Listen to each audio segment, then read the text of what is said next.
الحمد لله نحمده ونستعينه ونستغفره ونؤمن به ونتوكل عليه ونعوذ بالله من شرور أنفسنا ومن سيئات أعمالنا. من يهده الله فلا مضل له ومن يضلل فلا هادي له، وأشهد أن لا إله إلا الله وحده لا شريك له، وأشهد أن محمدا عبده ورسوله. أما بعد، فأعوذ بالله السميع العليم من الشيطان الرجيم. يا أيها الناس اتقوا ربكم الذي خلقكم من نفس واحدة وخلق منها زوجها وبث منهما رجالا كثيرا ونساء، واتقوا الله الذي تساءلون به والأرحام إن الله كان عليكم رقيبا. يا أيها الذين آمنوا اتقوا الله وقولوا قولا سديدا يصلح لكم أعمالكم ويغفر لكم ذنوبكم، ومن يطع الله ورسوله فقد فاز فوزا عظيما. يا أيها الذين آمنوا اتقوا الله حق تقاته ولا تموتن إلا وأنتم مسلمون. أعوذ بالله السميع العليم من الشيطان الرجيم. بسم الله الرحمن الرحيم. يا أيها الذين آمنوا كتب عليكم الصيام كما كتب على الذين من قبلكم لعلكم تتقون. تمام قسم کے حمد و ثنا، کبریائی، بڑیائی، بڑائی اللہ جلال والاکرام کے لیے ہے، جو اس کائنات کا حقیقی خالق و مالک و فرمانروا ہے۔ درود و سلام اس کے پیارے حبیب رحمت دو جہاں سید الانبیاء والمرسلین جناب محمد رسول اللہ صلی اللہ علیہ وآلہ وسلم کی ذات اقدس و مقدس پہ، جنہوں نے اللہ تعالیٰ کی بھولی بصری انسانی مخلوق کو گمراہی کے عمیق گرف سے نکال کر راہ راست کی طلب پر کھڑا کر دیا ہے۔ انتہائی واجب الاحترام سامعین و ناظرین، رمضان مبارک کی آمد ہے۔ ہمارے لیے وہ سایہ فگن ہے۔ مومن اور مسلمان جو اس وقت زندہ ہیں، صحت مند ہیں، ان کے لیے اللہ کا بہت بڑا انعام اور بہت بڑا یہ احسان کا مہینہ ہے۔ رمضان المبارک اللہ کی رحمتوں سے، برکتوں سے، عنایتوں سے، کرم نوازیوں سے لبریز ہے۔ ہمارے گنہگاروں کے لیے بخشش کے بے شمار چانسوں سے بھرا ہوا ہے۔ رمضان المبارک ایسا بابرکت مہینہ ہے کہ جس کے بارے میں نبی مکرم صلی اللہ علیہ وآلہ وسلم اپنے صحابہ کو آگاہ کیا کرتے، خبردار کرتے اور کہا کرتے تھے کہ یہ اللہ کا بخششوں والا، رحمتوں والا مہینہ، اللہ کی بے پایا عنایتوں سے لبالب بھرا ہوا مہینہ تشریف لا رہا ہے۔ یہ ایسا اللہ کی رحمتوں سے بھرا ہوا مہینہ ہے کہ اللہ تعالیٰ اس مہینے میں خوش ہو کر ہر رات جنت کی صفائی کرواتا ہے، سنوارتا ہے اور اسے مزین کرواتا ہے۔ اللہ رب العزت اس بابرکت مہینے کی آمد سے، رمضان مبارک کی آمد پر اس کے شروع ہوتے ہی ہمارا بدترین دشمن شیطان ابلیس، جو ہمیں اپنے خالق و مالک سے دور کرنے پر، گمراہ کرنے پر، جنت سے راست سے ہٹانے پر، دوزخ اور جہنم کی ذلت و رسوائی پر لگانے کے لیے ایڑی چوٹی کا زور لگانے والا بدترین کھلا مکھلا دشمن ہے۔ اللہ تعالیٰ اسے رمضان مبارک کی آمد سے شروع ہوتے ہی جکڑ دیتے ہیں، قید و بند کر دیتے ہیں اور جہنم کے دروازوں کو پیک کر کے، سیل کر کے اللہ تبارک و تعالیٰ دو فرشتوں کو نازل فرماتے ہیں۔ ایک فرشتہ ہمیں پکار کر کہتا ہے، یا باغی الخیر اقبل، اے بھلائیوں کے متلاشی، اے نیکیوں کے طلبگار، اے اللہ کی خوشنودی، اللہ کی رضامندی کی جستجو کرنے والے، اے اپنی آخرت کو اچھا، بہتر، کامیاب بنانے والے، ابھی تمہارا سیزن شروع ہو چکا ہے، پیش قدمی کرو، آگے بڑھو، اللہ کی رحمتوں سے اپنے دامن کو بھر لو، اللہ کی رحمتوں کو سمیٹ لو، نیکیوں کو جمع کر لو۔ یہ بہترین بزنس ہے، بہترین تجارت ہے، نفع بخش کاروبار ہے۔ رمضان مبارک کا مہینہ ایسا عظیم اللہ کا انعام اور احسان ہے کہ ویسا کوئی اور مہینہ نہیں ہے جس میں اتنے زیادہ اللہ کی رحمتوں کے، اللہ کی عنایتوں کے، اللہ تعالیٰ کے فضل پہ، اللہ کی کرم نوازی کے چانس ہوں، گناہ گاروں کے لیے بخشش کے بہانے ہوں۔ رمضان مبارک جیسا کوئی اور مہینہ نہیں ہے۔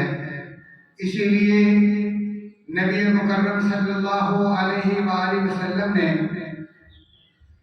رمضان مبارک کی اہمیت کو اجاگر کرنے کے لیے، امت کو خبردار کرنے کے لیے، امت کو نقصان سے بچانے کے لیے، ذلت و رسوائی اور گمراہی سے نکال کر عزت و عظمت کی، نفع اور کامیابی کامرانی کے راستے پر سوار کرنے کے لیے، اس راستے کا راہگیر بنانے کے لیے، اس راستے پر گامزن کرنے کے لیے نبی مکرم صلی اللہ علیہ وآلہ وسلم نے ایک دفعہ جب مسجد نبی صلی اللہ علیہ وآلہ وسلم نے مدینہ منورہ کی پاکیزہ سرزمین پر منبر رسول پر قدم رکھا تو آپ صلی اللہ علیہ وآلہ وسلم نے آمین کہا۔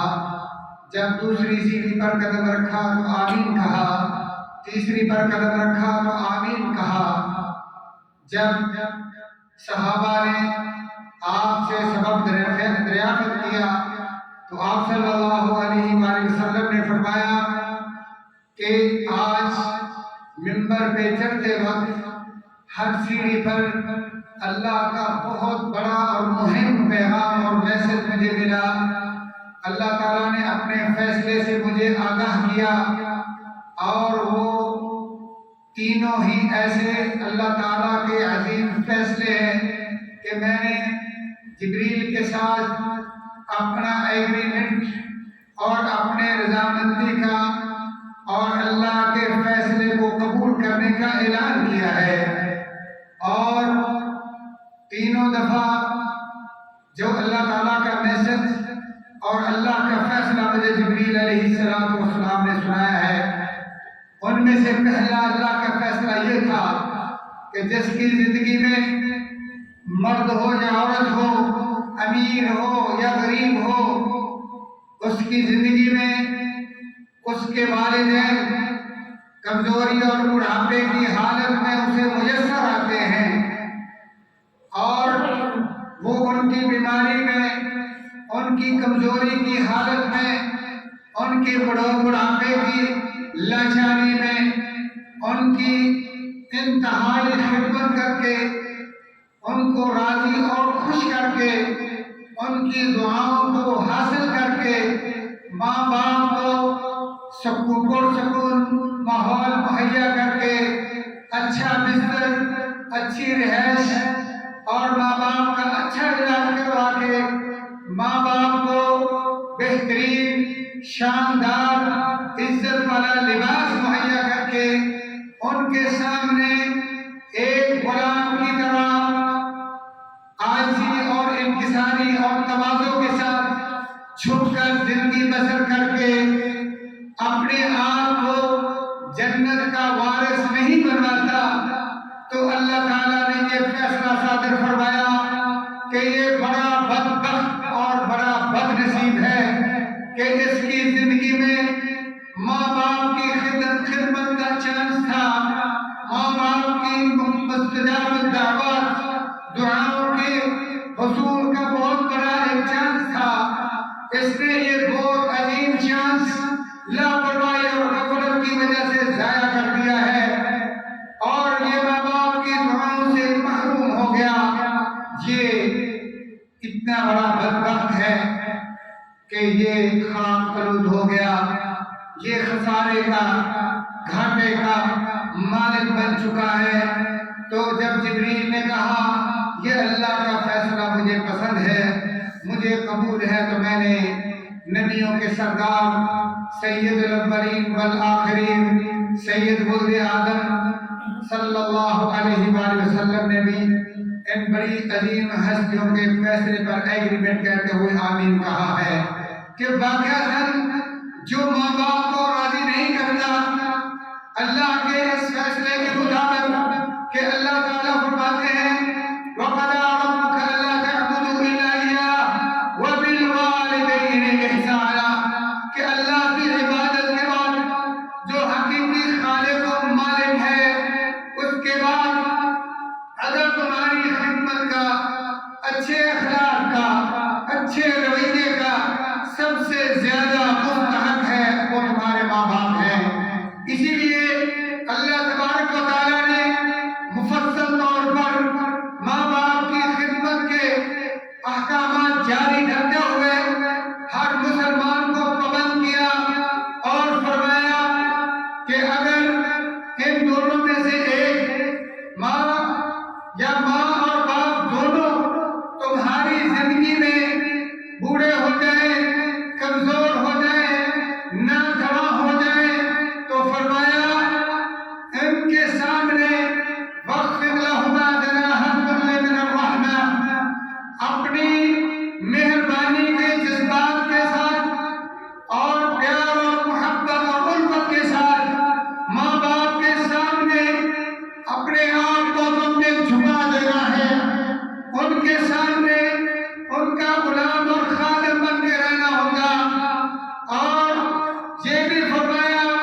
وَلَا تَقُلْ لَهُمَا أُفٍّ، کبھی زندگی میں ماں باپ سے تنگ آ کر، ماں باپ سے روٹھ کر، ماں باپ سے ناراض ہو کر، ماں باپ کی خدمت سے بیزار ہو کر ماں باپ کے سامنے اف تک کا اظہار نہیں کرنا، اور اف کے بارے میں علماء کرام اہل علم کہتے ہیں کہ جب تم ماں باپ کی خدمت سے اکتا کر، ماں باپ کے رویے سے، ماں باپ کے غصے کی برداشت نہ کرتے ہوئے جب تمہاری پیشانی پر نفرت کی تیوری آتی ہے، تمہارے چہرے کا روپ بدلتا ہے، تم ماں باپ کے سامنے اپنی مسکراہٹ کو ختم کر کے غصے کا اظہار کرتے ہو،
ہمت نہیں کی، کبھی اس کے ساتھ، کبھی ان کو ڈانٹ ڈپٹ کے ساتھ ان کا رویہ کرتا رہا، کبھی ان کے مطالبات سے دل برداشتہ ہوتا رہا، ان کے مطالبات سے ٹال مٹول کرتا رہا، ان کے مسئلے کے تیار کرنے میں اس نے کوئی لاپرواہی کی، اس کے کھانے میں کسی قسم کا سکم پیدا کیا، ان کے علاج معالجے میں کسی اور کو ماں باپ پر ترجیح دیتا رہا۔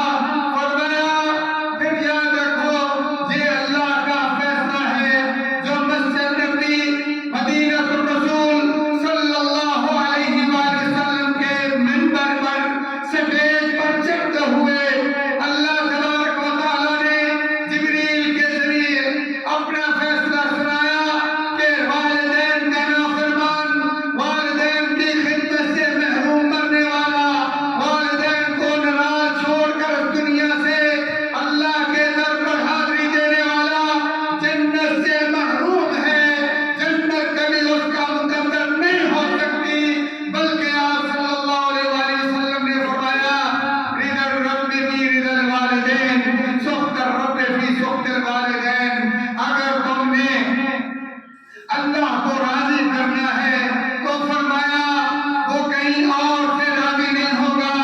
مسجدیں بنانا بھی ثواب کا کام ہے، حج اور عمرہ کرنا یہ بھی ثواب کا کام ہے، رمضان المبارک میں قیام کرنا، رمضان مبارک کے روزے رکھنا یہ بھی بڑی بڑی نیکیاں ہیں، اللہ کی خوشنودی اور اللہ کی رضا کے کام ہیں۔ لیکن فرمایا اگر صحیح معنوں میں اللہ کو راضی کرنا چاہتے ہو، فرمایا یہ اللہ کا فیصلہ سن لے، رضا الرب فی رضا الوالدین۔ اگر تم نے اللہ کو راضی کرنا ہے، گھر میں اپنے بوڑھے ماں باپ کو راضی کر لو، اس دن کو تم نے راضی کر لیا، عرشوں والا رحمان مہربان ہو جائے گا، راضی ہو جائے گا، اور فرمائے یاد رکھو سخط الرب فی سخط الوالدین۔ اگر تم نے والدین کو ناراض کر دیا، خدا نخواستہ تمہارا ماں باپ تم سے ناراض ہو گیا، تو یاد رکھنا تمہارا رب، تمہارا خالق و مالک تم سے روٹھ جائے گا۔ پیارے بھائیوں، یہی وجہ ہے کہ نبی مکرم صلی اللہ علیہ وآلہ وسلم نے اس بات کی اہمیت کو اجاگر کرنے کے لیے منبر رسول پر جبریل اسپیشل اللہ کا فیصلہ سنانے کے لیے، امت کے سامنے اظہار کروانے کے لیے اور بتانے کے لیے پیارے پیغمبر کے پاس جبریل تشریف لاتے ہیں تو آپ نے فرمایا آمین۔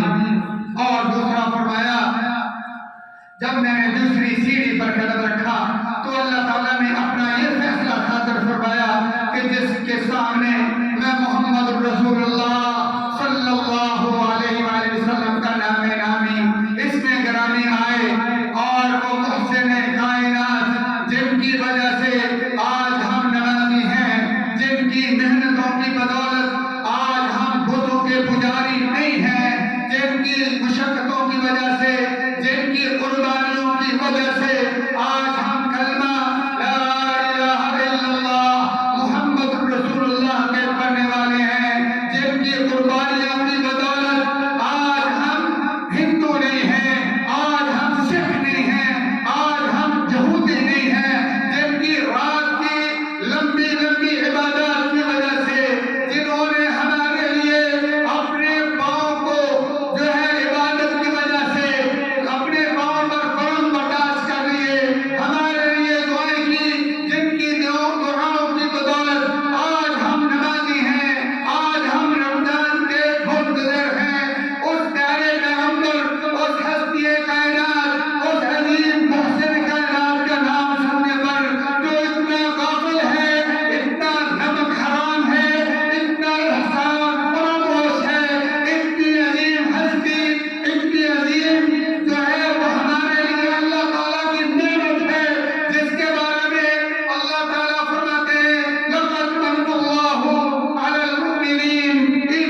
درد محسوس کرتے ہیں، آپ ان کی وجہ سے اتنی ٹینشن لیتے ہیں، اتنے زیادہ فکر مند ہوتے ہیں، مجھے لگتا ہے کہ آپ ان کی فکر کی وجہ سے، ان کی گمراہی سے پریشان ہو کر، ان کے جہنم میں جانے کی وجہ سے، اللہ تعالیٰ سے دور ہونے کی وجہ سے، شیطان اور طاغوت کے پیچھے لگنے کی وجہ سے آپ کو جو کوفت ہوتی ہے، آپ کو جو تکلیف ہوتی ہے، مجھے لگتا ہے کہ آپ اپنے آپ کو ہلاک کر بیٹھیں گے۔ تو فرمایا میرے پیارے پیغمبر، قطعاً میں تیرا رب، تیرا خالق و مالک ایسا نہیں چاہتا، آپ کی تکلیف میں برداشت نہیں کر سکتا، مجھے آپ کا دکھ جو ہے میں دیکھنا نہیں چاہتا۔ فرمایا وما علیک الا البلاغ المبین، آپ کی ذمہ داری صرف یہ ہے میرے میسج کو، میرے پیغام کو، میرے فیصلے کو میری مخلوق تک، اپنی امت تک واضح طور پر آپ نے پہنچانا ہے۔ لست علیہم بمسیطر، میں نے آپ کو لاٹھی اور کوڑا دے کر نہیں بھیجا کہ آپ ان کو مار مار کر، ان کو پیٹ پیٹ کر زبردستی مسجد میں لائیں، زبردستی ان سے جو ہے برائیوں کو چھڑائیں۔ آپ کا کام راہ راست کو واضح کر دینا، راہ گمراہی کے بارے میں خبردار کر دینا۔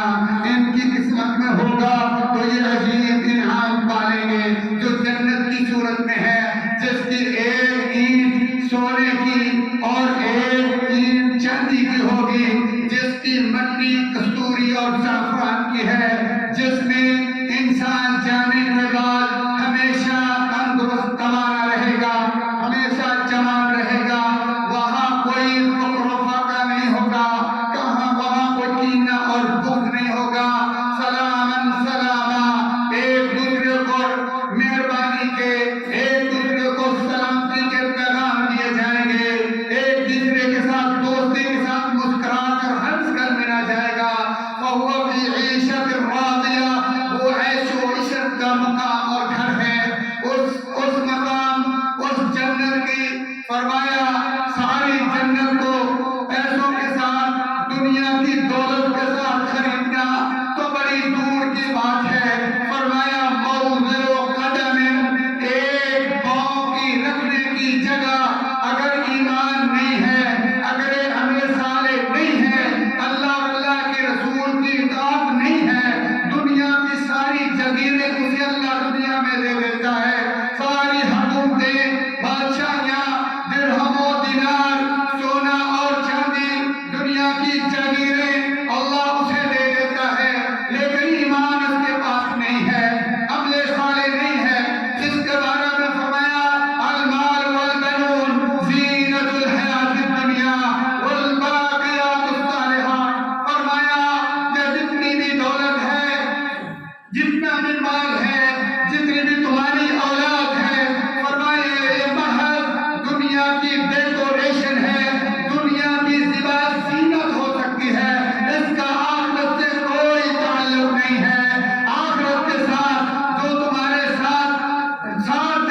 پہنچایا.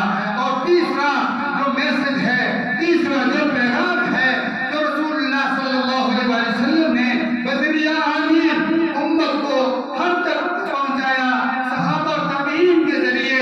اور وہ کیا تھا؟ آپ صلی اللہ علیہ وسلم نے فرمایا کہ رمضان المبارک کا مہینہ جو چند دنوں کے بعد آنے والا ہے، اللہ تعالیٰ سے دعا ہے اللہ تعالیٰ ہمیں گمراہی سے بچائے. اللہ تعالیٰ سے دعا ہے اللہ ہمیں ہر قسم کی بیماریوں سے بچائے. اللہ تعالیٰ ہمیں اس کی آمد سے پہلے ایمان پر، اسلام پر، اللہ کے نبی صلی اللہ علیہ وسلم کی سنت پر کام رکھے. اللہ ہمیں صحت عطا فرمائے، اللہ ہمیں ہدایت نصیب فرمائے. خدا نخواستہ رمضان آنے سے پہلے ہم گمراہ نہ ہو جائیں، خدا نخواستہ ہم راہ راستہ سے بھٹک نہ جائیں. خدا نخواستہ رمضان کی آمد سے پہلے، اس کی نیکیوں کو سمیٹنے سے پہلے، ان کے چانسوں سے فیضیاب ہونے سے پہلے کبھی ہمیں خدا نخواستہ موت نہ آ جائے. پیارے بھائیو، وہ رمضان مبارک کا اتنا مہینہ کہ آپ صلی اللہ علیہ وسلم نے سیڑھی پر قدم رکھتے ہوئے ہمیں اس سے آگاہ فرمایا تھا. جانتے ہو وہ کتنے عظیم مہینہ ہے، کتنا برکت والا مہینہ ہے کہ ہمارے دشمن کو جکڑ دیا گیا، ہمارے انعام جنت کو سنوارا جاتا ہے، ہمارے عذاب کے لیے، ہماری سزا کے لیے بنائی گئی جہنم کے دروازوں کو اللہ بند کر دیتے ہیں. یہ ایک رحمت کا میسج اللہ تعالیٰ دیتے ہیں.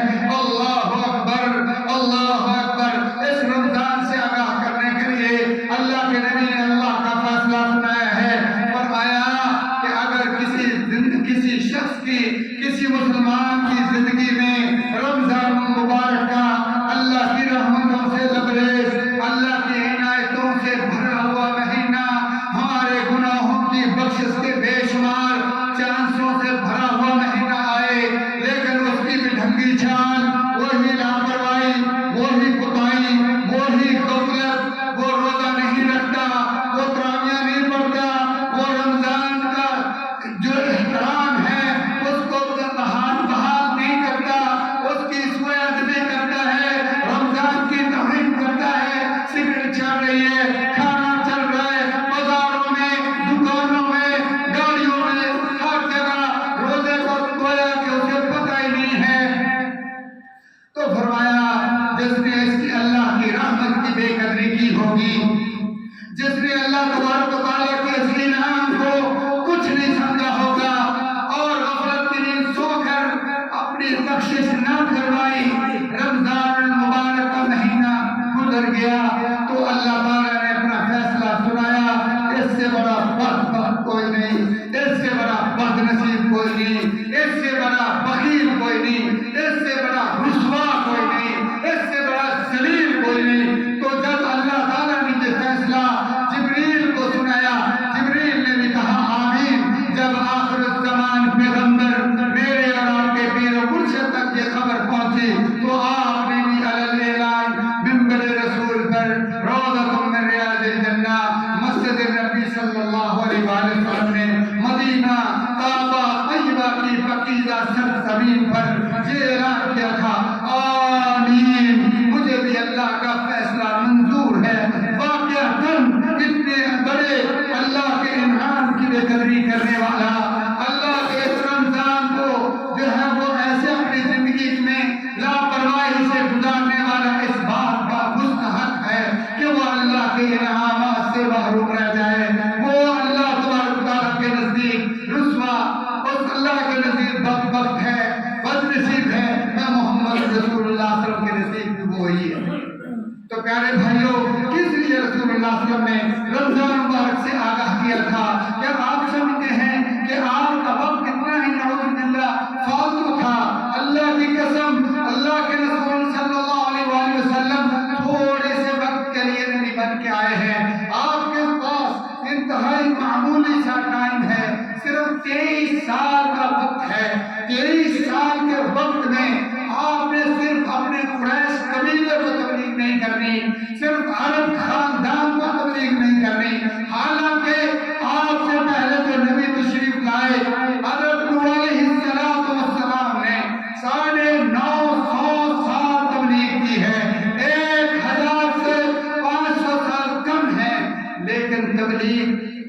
جہانوں کو نہیں کی، پورے عالموں کو نہیں کی، صرف اپنی قوم کی طرف بھیجا گیا، اپنے قبیلے کی طرف بھیجا گیا ہے۔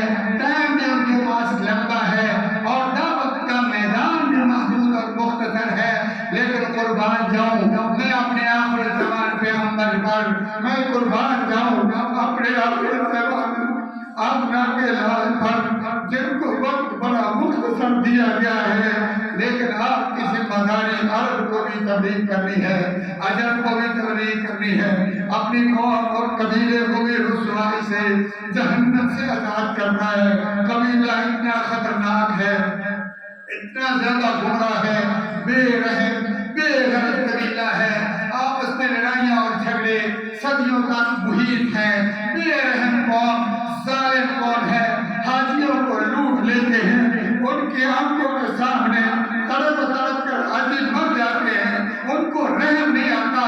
ایسے قبیلے کے ساتھ آپ کا واسطہ پڑا ہے، ایسی گمراہ انتہا درجے کی وہ گمراہ قوم ہے کہ خانہ کعبہ کو، اللہ کے گھر اور بیت اللہ کو، مسجد الحرام کو 360 بتوں کی غلاظت سے آلودہ کرنے والی قوم ہے۔ وہاں پیارے پیغمبر صلی اللہ علیہ وسلم کا دعوت کے میدان میں تبلیغ کی ذمہ داری اور آپ کو جو ہے ان کے ساتھ واسطہ پڑتا ہے۔ اتنے بے رحم ہیں، مار مار کر رسول اللہ صلی اللہ علیہ وسلم کو اذیت اور دکھ پہنچا کر ایک بار مکہ مکرمہ سے نکلنے پر مجبور کر دیتے ہیں، آپ طائف کا رخ کرتے ہیں۔ اسی گمراہی سے بچانے کے لیے، اللہ کے پیغام کو پہنچانے کے لیے، اللہ کے اس پیارے قرآن کو، اللہ کے دستور اور آئین کو پہنچانے کے لیے آپ طائف چلے جاتے ہیں، اور طائف کے دو بڑے سرداروں کو تنہائی میں ملتے ہیں، ان کے ساتھ سرگوشی کرتے ہیں، الگ تھلگ ہو کر بڑے رسپیکٹ کے ساتھ، بڑی عزت کے ساتھ، بڑی حکیمانہ اور بڑی تدبیر کے ساتھ، بڑی حکمت عملی کے ساتھ ان کو جا کے ریکویسٹ کرتے ہیں، میں تمہیں ایک میسج سنانے کے لیے آیا ہوں، تمہاری کامیابی کا، تمہاری کامرانی کا، تمہیں اس سے عزت بھی ملے گی، دنیا اور آخرت کی کامیابی اور کامرانی بھی تمہارا مقدر بن جائے گا، تم مرنے موت کے تکلیفوں سے بچ جاؤ گے، عذاب قبر کے لمبے عرصے تک رسوائی اور عذابوں سے بچ جاؤ گے، اور محشر کے 50,000 سال کے دن کے قسم کے عذابوں سے، بھوک اور پیاس سے، اور تڑپ تڑپ کر پسینے میں ڈبکیوں لانے سے بچ جاؤ گے، اس کے بعد آخرکار ہمیشہ کے جہنم سے بچ جاؤ گے، عذاب نار سے بچ جاؤ گے۔ یہ ساری چیزیں ان کے گوش گزار کرتے ہیں اور ان سے ایک وعدہ لیتے ہیں، اگر تمہیں میری بات پسند آ جائے، الحمدللہ تمہارے مقدر کا ستارہ جگمگا جائے گا، تم کامیاب کامران ہو جاؤ گے۔ خدا نخواستہ اگر تمہیں میری بات پسند نہیں آتی تو میں تمہارے ساتھ یہ وعدہ کرتا ہوں، یا میری یہ ریکویسٹ ہے کہ آپ خاموش ہو جائیں، میں عوام الناس کے پاس جاؤں گا، اللہ کا یہ پیغام چونکہ میری ذمہ داری ہے، یہ میرا فرض بنتا ہے، میں ان تک پہنچا دوں گا، ہو سکتا ہے اللہ کسی کو گمراہی سے بچا لے۔ انہوں نے کہا ٹھیک ہے، لیکن جب رسول اللہ صلی اللہ علیہ وسلم ان کے مجلس سے، ان کی بیٹھک سے، ان کے گھر سے، ان کے ڈیرے سے باہر نکلتے ہیں، وہ اباس لڑکوں کو آپ صلی اللہ علیہ وسلم کے پیچھے لگا دیتے ہیں، ان کو جو ہے للکار دیتے ہیں، وہ پیارے پیغمبر صلی اللہ علیہ وسلم پر پتھروں کی بارش کرتے ہیں، اور ساتھ ایسے خلیص ترین جملے کہتے ہیں، کبھی جادوگر کہتے ہیں، کبھی نعوذ باللہ مجنون کہتے ہیں۔ یہ ہے میرے پیارے پیغمبر کی قربانیاں۔ پیارے بھائیوں، آج ہمیں اللہ کے نبی کے ساتھ اور ہنستے نظر آتی ہے، اِنَّا لِلَّهِ وَإِنَّا إِلَيْهِ رَاجِعُونَ۔ آج اپنا نام، اپنے مذہب کا نام، اپنے مسلک کا نام کسی اور نام کے ساتھ جوڑتے وقت ہمیں اللہ کا ڈر نہیں آتا، کیوں محمد رسول اللہ سے ہم دور کیوں ہو رہے ہیں؟ اللہ کے رسول صلی اللہ علیہ وسلم میں کون سی کمی ہمیں نظر آئی ہے کہ ہم دوسروں کو اپنا آئیڈیل بناتے ہیں، اپنا پیشوا اور امام بناتے ہیں؟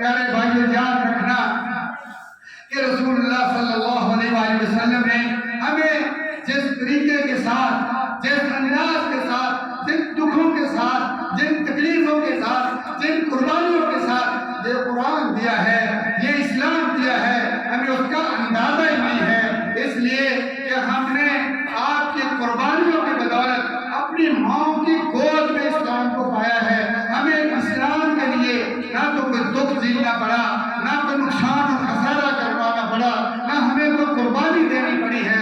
تو پیارے بھائیوں، نبی مکرم صلی اللہ علیہ وآلہ وسلم نے فرمایا جو اس رمضان المبارک کی قدر نہیں کرتا، رمضان المبارک میں اپنی غفلت سے بیدار نہیں ہوتا، رمضان المبارک کے جو اتنے چانس ہیں ان سے فیض یاب نہیں ہوتا اور اسی طرح جہنم میں رہتا ہے، تو پھر پیارے بھائیوں رسول اللہ صلی اللہ علیہ وآلہ وسلم کا فیصلہ بھی آپ نے سن لیا، جبریل کا ایگریمنٹ بھی آپ نے سن لیا، مالک الملک کا فیصلہ بھی سن لیا ہے۔ بھائیوں رمضان المبارک کی آمد ہے، ہم نے اپنی تمام تر سستیوں کو چھوڑنا ہوگا، دنیا کے لالچ سے کچھ نکلنا ہوگا۔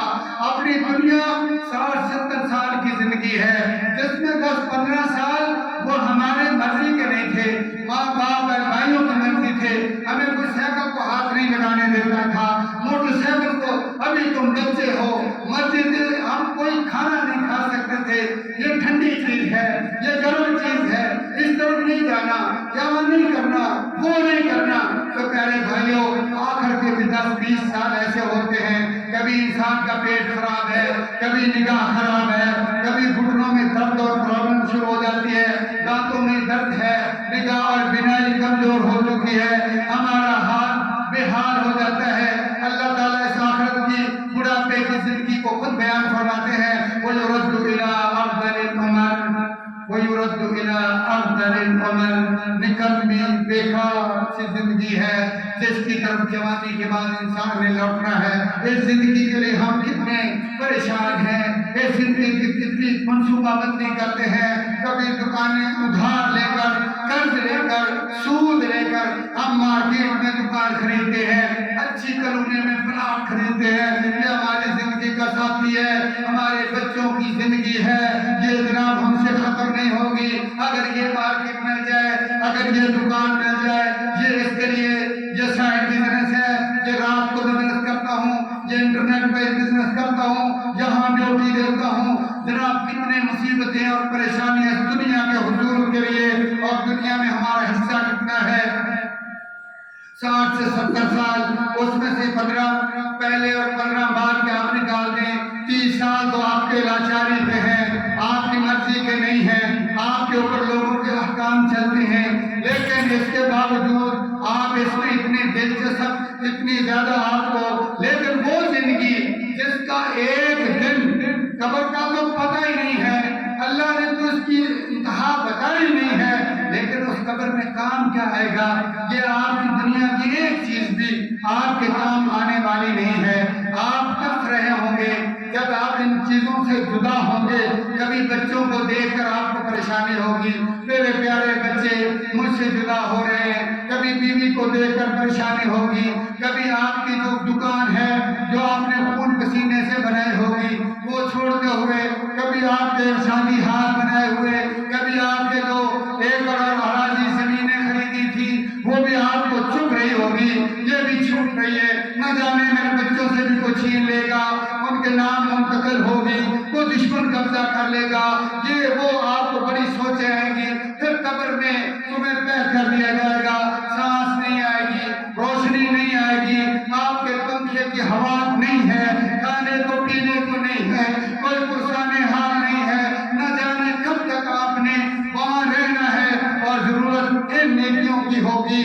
آپ کو یہ رمضان کے روزے یاد آئیں گے، رمضان کا قیام یاد آئے گا، رمضان کی لیلۃ القدر کی عبادت یاد آئے گی، جس کے بارے میں آج رسول اللہ صلی اللہ علیہ وسلم نے ہمیں آگاہ کیا ہے، فرمایا اگر تمہارے گناہ بہت زیادہ ہیں، تم اپنے گناہوں سے متنفر ہو چکے ہو، تم اپنے آپ کو اللہ کے قریب کرنا چاہتے ہو، تم جہنم سے گمراہی سے نکلنا چاہتے ہو، فرمایا یہ رمضان کے کتنے چانس ہیں؟ ایک چانس فرمایا من صام رمضان ایمانا واحتسابا غفر له ما تقدم من ذنبه۔ اللہ اکبر، اللہ اکبر۔ بھائیو ہمارا خالق مالک کتنا مہربان ہے، کتنا ہمارے ساتھ پیار کرتا ہے، اس کی رحمت کی کوئی انتہا نہیں، اس کے رحمت کا کوئی آپ اندازہ نہیں کر سکتے۔ فرمایا جس نے رمضان کے روزے رکھ لیے مہمان کی حالت میں، اللہ سے اپنے گناہوں کی معافی کی امید سے، صرف رمضان کے 30 روزے، صرف رمضان کے 30 روزے. شرط یہ ہے کہ اللہ سے بھرپور امید ہو، مایوس نہ ہو، اللہ تعالیٰ پر توکل اور بھروسہ ہو. ان رمضان کے روزے سے اللہ مجھے بخش دے گا، اور ایمان میں بھی کوئی دھراڑ نہیں آئی، کوئی سرکلس کمزوری نہیں آنے دیتا. فرمایا غفر لہ ما تقدم من ذنبہ، اس سے پہلے جتنے گناہ ہیں اللہ سب کو معاف فرما دیتا. ایک چانس. دوسرا چانس فرمایا من قام رمضان ایمانا واحتسابا غفر لہ ما تقدم من ذنبہ. فرمایا جس نے رمضان کا قیام یعنی تراویح پڑھی، رمضان مبارک کی تراویح بغیر کے ساتھ، بغیر لاپرواہی کے، بغیر فستی کے، اس نے ہر روز قیام کیا ہے، اپنی پکان کو بند کیا ہے، گھریلو محفل مجلس اور مہمانوں کو چھوڑ کر اپنی خالص آخرت کی فکر کے لیے مسجد میں حاضری دیتا رہا، اس جانب سے لاپرواہی نہیں کی. اللہ کے نبی جناب محمد رسول اللہ صلی اللہ علیہ وسلم کی سچی زبان کی یہ خوشخبری سن لے. من قام رمضان ایمانا واحتسابا غفر لہ ما تقدم من ذنبہ. فرمایا اس کے سارے زندگی کے گناہ معاف. دو چانس.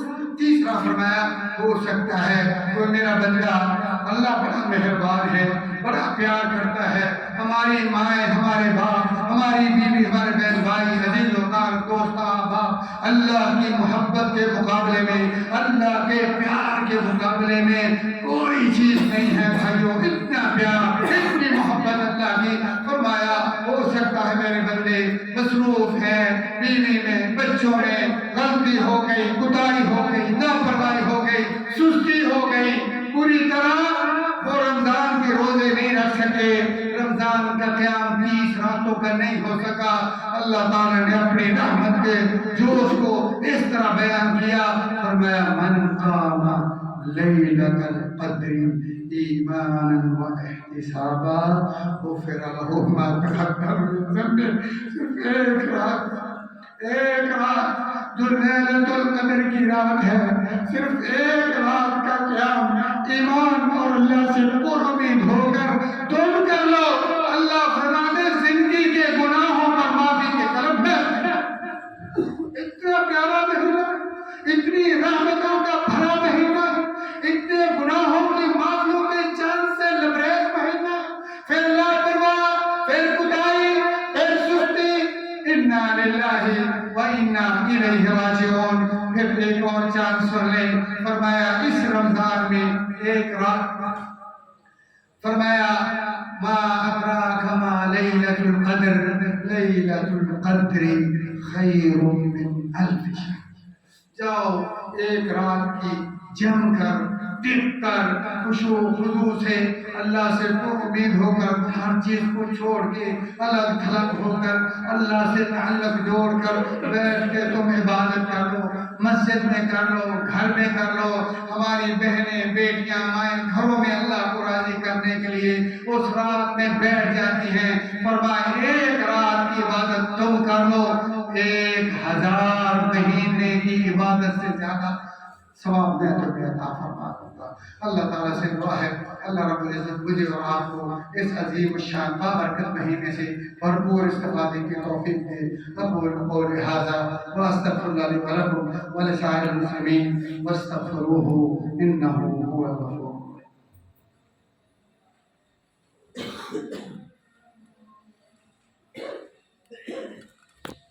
إن الحمد لله نحمده ونستعينه ونستغفره ونؤمن به ونتوكل عليه ونعوذ بالله من شرور أنفسنا ومن سيئات أعمالنا. من يهده الله فلا مضل له ومن يضلل فلا هادي له. وأشهد أن لا إله إلا الله وحده لا شريك له وأشهد أن محمدا عبده ورسوله. أما بعد فإن خير الحديث كتاب الله وخير الهدي هدي محمد صلى الله عليه وسلم وشر الأمور محدثاتها وكل محدثة بدعة وكل بدعة ضلالة وكل ضلالة في النار. أما بعد فأعوذ بالله السميع العليم من الشيطان الرجيم. بسم الله الرحمن الرحيم. وما أمروا إلا ليعبدوا الله مخلصين له الدين. پیارے بھائیو، آپ کو پتہ ہے کہ کوئی بھی قیمتی چیز محفوظ کرنے سے پہلے برتن کو صاف کرنا بڑا ضروری ہے۔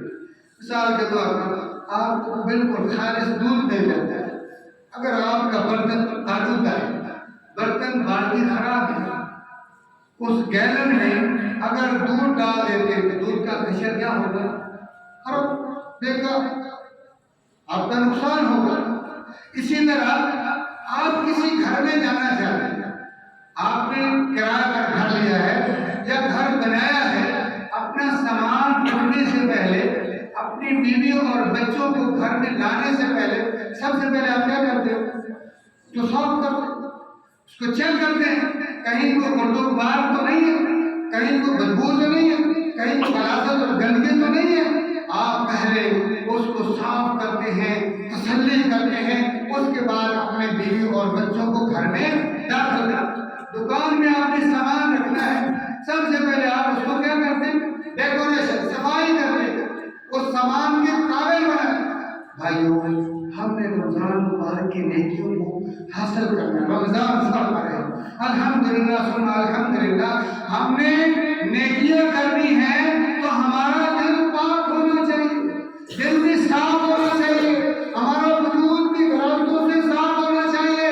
ایک بات یاد رکھیں، رسول اللہ صلی اللہ علیہ وسلم نے فرمایا کہ جو آدمی کسی سے ناراض ہے، ماں سے، باپ سے، بہن سے، بیٹے سے، رشتے دار، چاچی، پھوپھی، ساس سے، سسر سے، دوست سے، احباب سے، پڑوسی سے، کسٹمر سے، دکاندار سے، کسی کے ساتھ اس کی لڑائی، تو فرمایا 3 دن سے زیادہ یا 3 رات سے زیادہ مسلمان کے لائق نہیں ہے کہ وہ لڑائی کو جاری کرے۔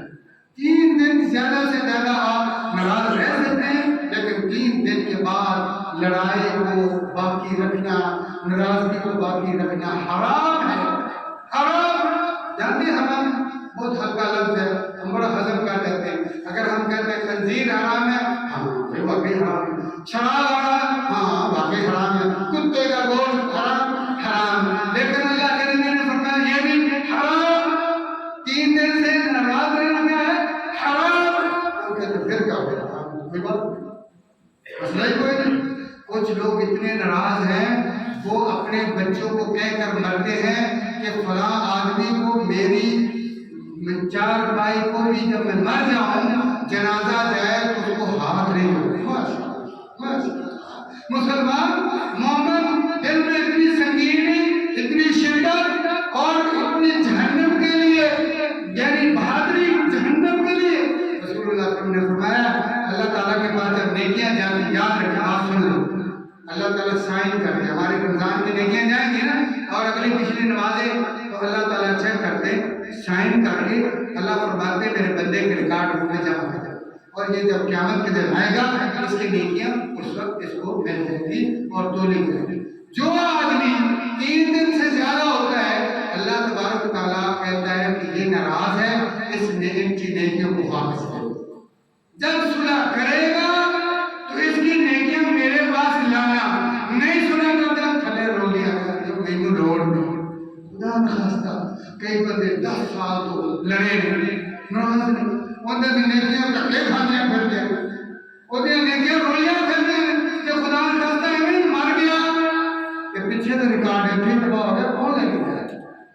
اتنا بڑا نیکیوں کا سیزن پہلے صلح کرنا۔ اگر کوئی خدا نخواستہ شرک کرنا، یہ رسے، یہ ہاتھوں میں رسے، یہ کرے گلے میں ناپن، یہ قرآن کی توہین بھی ہے۔ لوگ کہتے ہیں کہ قرآن کا تعویذ ہے، اور قرآن کو لیٹرین میں لے کر جانا دیا جائے، قرآن کو حیضہ عورت نفاس والی عورت ہاتھ لگا سکتی ہے، قرآن آپ کے ساتھ ہے، ہم بستری بھی ہوتی ہے، احترام ہوتا ہے، حیض والی خواتین ہیں، لیٹرینوں میں کلاہت، قرآن ساتھ ہے۔ ایک قرآن کی توہین، دوسری بات یہ ہے کہ رسول اللہ صلی اللہ علیہ وسلم نے فرمایا ہے، لوگ بہانہ لگاتے ہیں گمراہ کرنے کے لیے کہ قرآن شفا ہے، ہم کہتے ہیں شفا ہے، اللہ کے رسول نے فرمایا شہد میں بھی شفا ہے، ماں زمزم میں بھی شفا، اللہ تعالیٰ آپ سب کو مکہ مدینہ لے جائے، آپ رج رج کے زمزم کا پانی پئیں اور اس میں شفا ہے۔ کبھی 2 بوتلیں بھر کے شہد کی، ایک زمزم کے آپ گلے میں لٹکا لیں، شفا ہو جائے گی؟ کیسے شفا ہوگی؟ پینے سے۔ قرآن کو پڑھنے سے شفا ہوگی، قرآن کو سننے سے شفا ہوگی، قرآن پر عمل کرنے سے شفا ہوگی، قرآن سے محبت اور پیار کرنے سے شفا ہوگی، قرآن کے تعبیر پڑھنے سے نہیں۔ بھائیو، رمضان سے استفادہ کرنا ہے، رمضان میں رستے کڑے دھاگے سب اتار دیں۔ وَمَن يَتَوَكَّلْ عَلَى اللَّهِ فَهُوَ حَسْبُهُ، اللہ پر توکل، اللہ پر بھروسہ، اللہ پر سہارا۔ وَتَوَكَّلْ عَلَى الْحَيِّ الَّذِي لَا يَمُوتُ، اللہ تعالیٰ فرماتے توکل کے قابل، بھروسے کے قابل وہ ہوتی ہے جس کو موت نہ آئے، فنا نہ ہو۔ یہ تعویذ کچھ دنوں کے گل جاتے ہیں، سڑ جاتے ہیں۔ میں نے کئی تعویذ کھولے، اس کے اندر انگلی لگ چکی ہے، پانی داخل ہو کے مٹ چکا ہے، اس کو پڑھا نہیں جا سکتا، بدبو آتے، خدا کی قسم، گندگی پانی۔ بھائیو، اپنے عقیدے کو ٹھیک کریں۔ آخری بات، اللہ کے نبی کے ساتھ بے وفائی چھوڑیں۔ روزہ رکھنا ہے نبی علیہ السلام کی سنت کے مطابق، طریقے کے مطابق۔ ہزاروں پیشوا آ جائیں، ہزاروں امام آ جائیں، میرے پیغمبر کی خاک کے برابر بھی نہیں ہو سکتے۔ آپ کا طریقہ ڈھونڈیے، جہاں سے بھی ملتا ہے حق اور سچ وہ ہے جو رسول اللہ صلی اللہ علیہ وسلم نے کیا اور بیان کیا ہے۔ اللہ تعالیٰ سے دعا ہے اللہ ہمیں رمضان کی آمد سے پہلے اس کے قابل بنا دے، اللہ بیماروں کو صحت یاب فرما دے۔ ہمارے جتنے بھی عزیز و اقارب فوج شدگان ہیں، اللہ تبارک تعالیٰ ان کو کروٹ کروٹ جنت نصیب فرمائے، ان کی قبروں کو جنت کے باغیچے بنا دے، تندرستوں کو خوشحال کر دے، پریشان حالوں کی پریشانیاں دور فرما دے۔ جو ہمارے بھائی بے اولاد اللہ ان کے نارینہ صالح اولاد عطا فرمائے، جو اپنی بچیوں اور بچوں کے حوالے سے، ان کی شادی اور بیاہ کے حوالے سے والدین پریشان ہیں، ان کو اللہ نیک اچھے اور بااخلاق رشتے مہیا فرمائے۔ اللہ تعالیٰ دلی مرادوں کو جو جائز ہے میرے بھائیوں کی بہنوں کی، اللہ تمام کی مرادوں کو پورا فرما دے۔ اللہ تعالیٰ رمضان سے پہلے ہمارے اگلے پچھلے گناہوں کو معاف کر دے۔ اللہ ہمیں رمضان کے روزے کے قیام، قرآن کی تلاوت، صدقات و خیرات کی جو ہے بھرپور ہمت عطا فرمائے۔ سبحان ربک رب العزت عما یصفون وسلام علی المرسلین والحمد للہ رب العالمین۔